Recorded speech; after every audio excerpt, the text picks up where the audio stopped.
Welcome student. अब आज हम देखेंगे परपेंडिकुलर लाइंस। इट मीन्स इसे हम कहते हैं हिंदी के अंदर कहते हैं इसको लंब।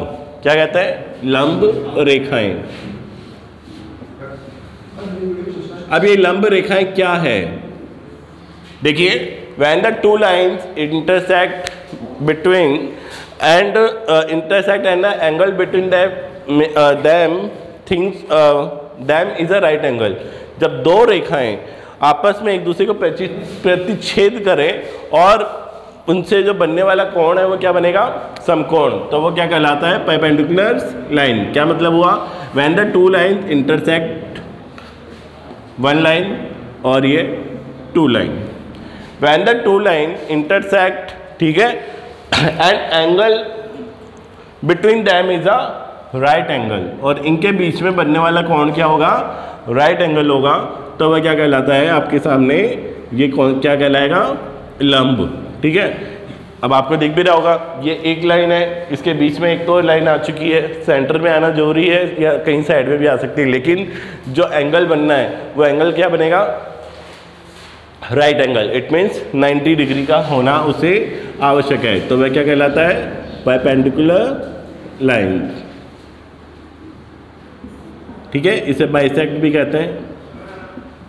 जो विभाजित कर देता है वो बाइसेक्ट हो जाता है। ठीक है, आगे आपको समझ में? तो जैसे अब हम लोगों ने ये बनाया, अब यहाँ पे मान लीजिए, अब इसको इस तरीके से समझ लीजिए आप कि ये दो लाइन है, ये है AB और ये है CD। ठीक है, AB और CD।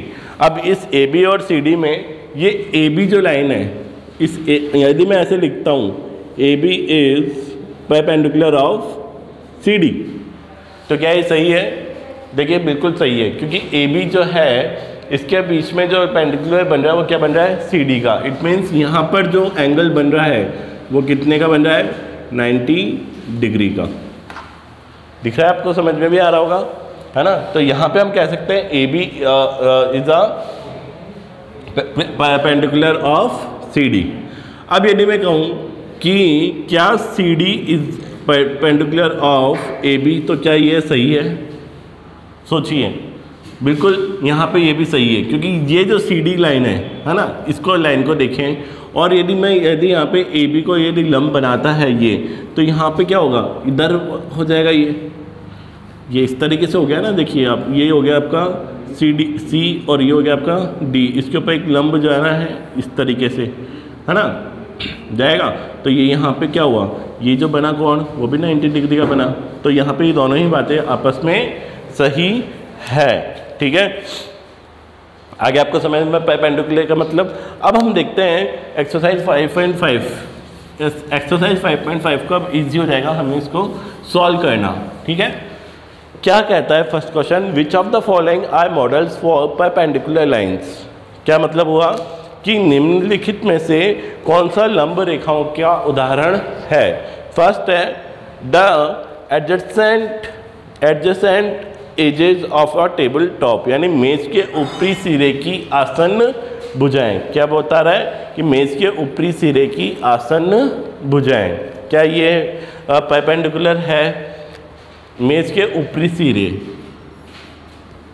की आसन भुजाएं जो है वो क्या है? परपेंडिकुलर है क्या? अब ये देखिए, हमने मेज इस तरीके से आकृति बता रखी है। ठीक है, ये एक मेज है, इसके ऊपर की जो आसन भुजाएं क्या वो एक तरह से बना रही है। तो मैंने आपको बताया था कि यदि वो 90 डिग्री का कोण बनाती है, यदि मैं इसको इस तरीके से करूं, तो एक तरह से क्या हुआ? वही हुआ। ये क्या दिख रहा है आपको? परपेंडिकुलर दिख रहा है। किसके ऊपर? मान लीजिए ये A और ये B।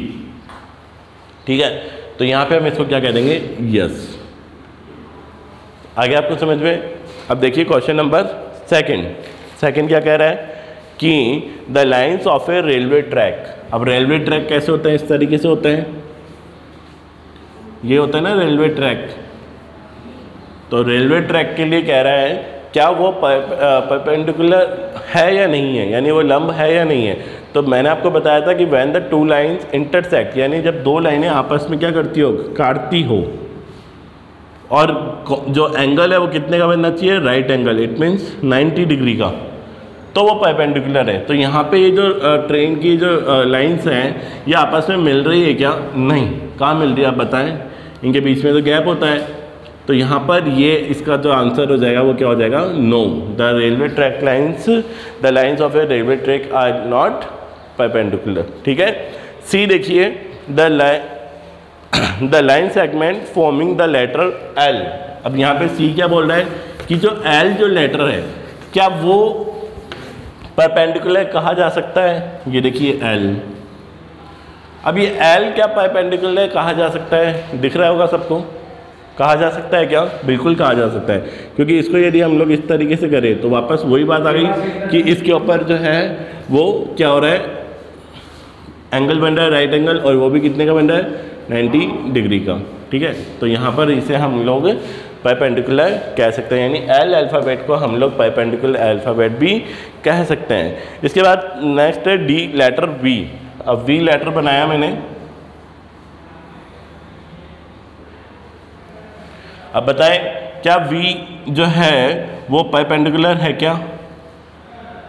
देखिए यदि मैं इसको यहाँ ऐसे सीधा करूँ तो मैंने आपको क्या बताया था कि राइट एंगल बनना जरूरी है। ठीक है, यानी 90 डिग्री का, वो ये ऐसे बनता, पर यहाँ पर जो है वी के अंतर्गत क्या हो रहा है, ये हाफ बन रहा है ना, हाफ, यानी टोटल यहाँ पे नहीं आ रहा।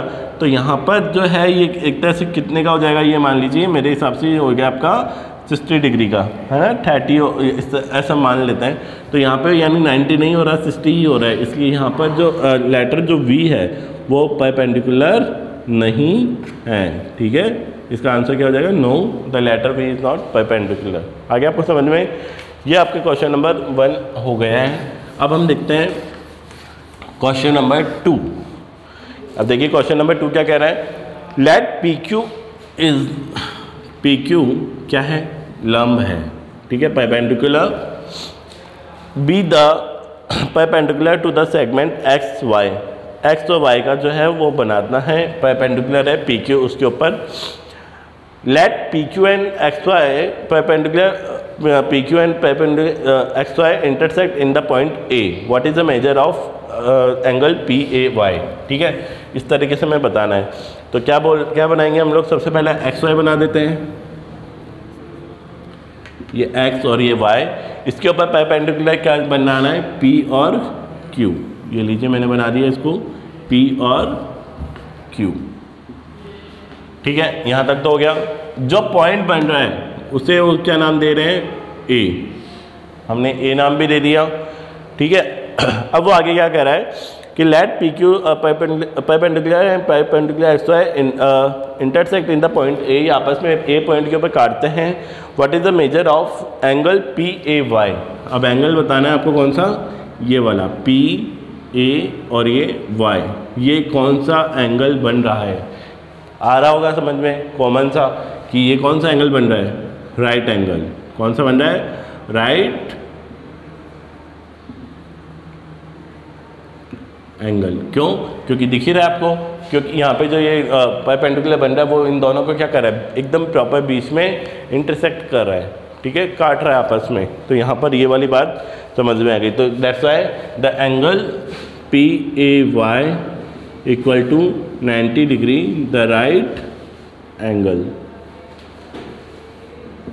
ठीक है, आगे आपको समझ में। अब हम देखते हैं क्वेश्चन नंबर 4, क्योंकि 3rd is not useful to you all, so we will see the question number 4. The question number what is say, यहाँ पर एक आपको लाइन दी हुई है, उस लाइन को इन्होंने किया है 0, फिर ये 1 2 3 4 5 6 7 और ये 8। ठीक है, और इनको इन्होंने बोला है A B C D E F G और ये H, इस तरीके से दिया हुआ है। इसके ऊपर एक परपेंडिकुलर जा रहा है वो M से, और वो कहाँ पर है, D और E के इधर है। इन्होंने इसको M माना है। ठीक है, और ये आपका एल, इस तरीके से दिया हुआ है भाई। अब आपको क्या कह रहा है वो कि इस आकृति को ध्यान से देखिए, रेखा एल और एल रेखा एम पर लंब है। इसको कौन सी लाइन बोला है उन्होंने? एल। और एम क्या है? ये एम जो है वो रेखा एल पे लंब है। बना दिया हमने, कर दिया। अब ये कह रहा है कि ए क्या कह रहा है? सी ई इक्वल टू सी ई जी। आपको बताना है क्या सी ई इक्वल टू ई जी है। अब ये रहा सी और ये रहा जी, ठीक है। तो सबसे पहले क्या सी ई इक्वल टू ई जी है क्या? देखिए, अब हम वही वाली बात, हमने इससे पहले भी क्वेश्चन किए थे, उसमें हमने यूनिट्स काउंट की थी। तो यहाँ पर सी और डी मिला के 1 यूनिट और डी और ई मिला के 2 यूनिट, है ना। तो यहाँ पे ये कितना हुआ? 2। और यहाँ पर क्या कह रहा है वो? ई और जी। तो ई और एफ मिला के भी क्या हो जाएगा? 1 यूनिट। और एफ और जी मिला के भी क्या हो जाएगा? 1 यूनिट मीन्स 2। तो यहाँ पे ये भी कितना हुआ? 2 यूनिट। जब दोनों के बीच में बराबर डिफरेंस आ रहा है, ठीक है, बराबर यूनिट्स हैं, तो फिर ये क्या कहलाएगी? हम कह सकते हैं कि बोथ आर इक्वल। ये हो गया ए। अब बी देखिए क्या कह रहा है, क्या कि डज पी ई बाइसेक्ट सी जी। क्या कह रहा है? डज बी ई क्या रेखा पी ई रेखाखंड सी जी को समविभाजित करती है। ये कौन सी रेखा बता रहा था आपको?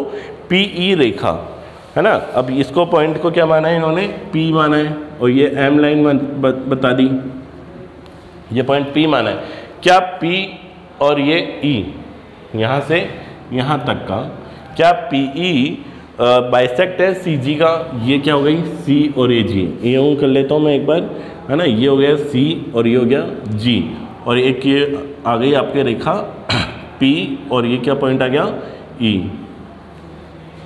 ऐसे ही कुछ है ना, यही बन रहा है ना आपके सामने। ये मैंने इसको यहाँ पे एक तरह से बना दिया। तो अब ये कह रहा है कि क्या ये बाइसेक्ट है? क्या एक दूसरे को क्या कर रही है? विभाजित कर रही है क्या? तो बाइसेक्ट का मैंने बताया था कि 2 इक्वल पॉइंट में क्या करें? वो डिवाइड करें। 2 इक्वल पॉइंट में वो डिवाइड करें। तो ये क्या दोनों एक दूसरे को इक्वल पॉइंट में डिवाइड कर रही है? यस। क्या यहाँ पे फिर ये क्या बन रहा है? वही 90 डिग्री का एंगल बन रहा है ना, राइट एंगल। 90 डिग्री का राइट एंगल बन रहा है। तो यहाँ पे हम इसे कह सकते हैं क्या कि yes P E bisect of किसका बन रहा है? वो ई जी का, है ना, सी जी का। यस, ठीक है। अब इसके बाद हम देखते हैं नेक्स्ट क्वेश्चन, थर्ड यानी सी क्या कह रहा है कि आइडेंटिफाई। सी क्या कह रहा है? Identify any 2 line segments for which P E is a perpendicular bisector. क्या मतलब हुआ कि कोई 2 रेखाखंडों के नाम लिखिए जिनके लिए पी ई लंब समद्विभाजक है। क्या है? पी ई समद्विभाजक है। कोई 2 रेखाखंडों के नाम बताने हैं, 2 लाइन सेगमेंट्स। तो 2 पी ई किस का? पी ई ये रहा, इसके 2 समद्विभाजक लाइन आप कुछ भी लिख दीजिए, एफ एच, है ना, ए बी ए डी और या फिर ई एच। इस तरीके से बराबर यूनिट्स को करते हुए आप इसके 2 रेखाखंडों के नाम लिख सकते हैं। अब इसके बाद जो नेक्स्ट है, फोर्थ, आर दिस ट्रू। आपको बताने क्या ये सत्य है ना। फर्स्ट है A C greater than F G. A C is greater than, क्या बता रहा है? A C is greater than F G, ऐसा वो कुछ कह रहा है। तो हमने देखा ए और सी, और यहाँ पर आ रहा है एफ और जी, है ना। क्या ए सी बड़ा है एफ और जी से? तो ए सी के बीच में कितने यूनिट्स आ रही है? ये 1 और ये 1, यानी 2 यूनिट्स आ रही हैं। और एफ और जी के बीच में कितनी आ रही है? 1 यूनिट्स, यानी 2 इज ग्रेटर देन 1। तो यानी ये बात सत्य है, यानी A C is greater than F G, ठीक है।